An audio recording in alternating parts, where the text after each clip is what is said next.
So who choreographed the dancing? All the dancing. We should make a good story. But really, it was just like we set up the camera. We were just like, hey, Jimmy, do some dancing. So he did all of it. Yeah, that was fun. But all those days of watching, I don't know. What did you watch? Soul Train? There's some Morse hanging the time. Y'all see that? You guys know Morse did? You can't tell me.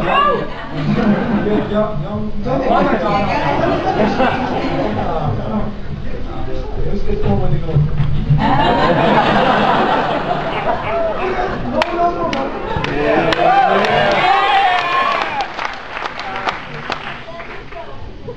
Well, there's this really nice aspect to the film where it's like, obviously, comedy and it's very lighthearted, but also brings in this aspect where, like, this kind of wayward son reconciles himself to his family, his old-fashioned parents. So, is that something that you guys wanted to do from the beginning, or did you just, Well, I think definitely, most families, not, just Chinese American families, but people can, there's a dynamic, there's like the kid who's better at this, the kid who can't do that. We didn't want to do, even though there's a lot, that's how the characters perceive it, like that there's the model minority kid and then the non-model minority kid, but we were thinking it's more like misplaced ambition. Like, it's not that T-Dub can't do anything, but he's trying to do it in the wrong directions, so. So why is there so much cereal in the movie? That's all I mean. He's like all about cereal. You guys actually would extend that sequence. That's that's all Jessica. Well, She likes actually, cereal. but you guys are gonna know this. Okay, you know how the monster cereals, that whole series of Count Chocula and stuff. Well, so Jimmy's obsessed with cereal, and so he was, he's like, I can make up a cereal. So he did Zilla Vanilla. But he also, there's a website you can go and you can see. Yes, well, okay, so you guys know there's Count Chocula who's a vampire, right? Frankenberry is the Frankenstein. There's Blueberry who's a ghost. There are the two lesser known ones that are Brook Brook, which is a werewolf. And there was also a very short-lived one called Yummy Mummy. And so I was like, we got to touch on some of the ones that haven't been done. So we had a little. Well, I did more than Jessica picked the one that has the Asian flavor, which was Zilla Vanilla, which is like the Godzilla one. But there's also Hunch Munch, which is Hunchback of Notre Dame. It's coffee flavor. There's also Invisiberry, which is like an invisible man, and it's like on the cover it's like an invisible man with like a bowl of milk. The fourth one was Grr Ape, which was like, King Kong. Which great flavor. My kids keep shaking the Invisiberry, and like, can we open it up? But anyway, all those boxes exist. I have the. So did your kids were they able to watch the film and enjoy it? They've seen it in bits and pieces, but mainly they just watch the dance sequence at the end. They're 3 and 6 and they try to do all the stuff. They're trying to kick out the Morse tape, but they haven't quite got it yet. That takes a lot of coordination. A lot of time along with things. Do you think there's going to be more comedies for you in the future? Or? Yeah, I mean, this one was really fun to do. It was great working with Cherry Sky Films, John Pong. We also have to introduce our special guests. Yeah, where are they? The guy who plays the John Howard is actually a really good friend of mine from college. You might not recognize him because he's actually not bald. Where is he? Hey, where's John? Hey, where are you, man? Sir John. Oh, there he is in the back. Wilson is here too. Wilson, and that's my friend Elon, who's also my good college friend. He actually pops up. Well, if you go back and watch the movie again, he actually pops up in like multiple places. It's funny.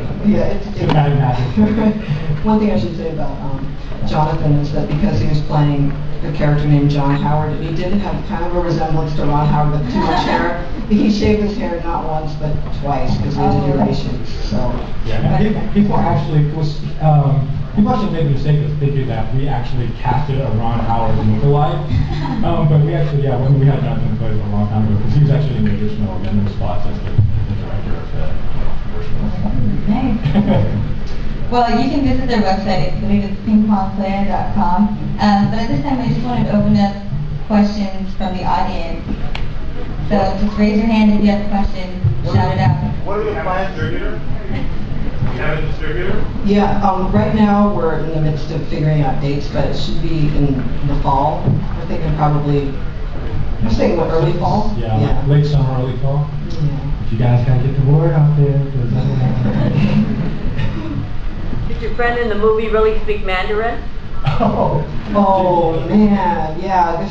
Questions about Corey Payton, who played JP.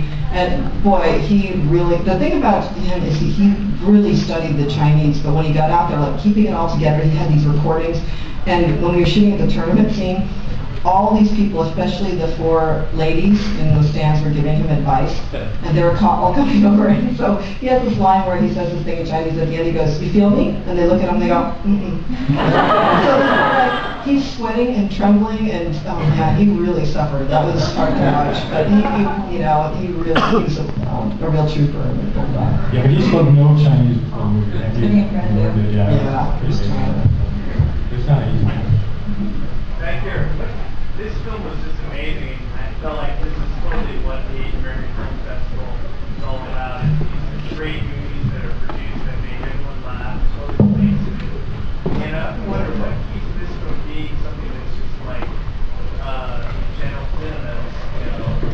I thought you'd be this good, in a general cinema. Like I remember there was some things movies a few months ago that it doesn't even compare it. Just for the rest of that, the question was, why isn't a movie like this, why doesn't it get into, mainstream movie theaters?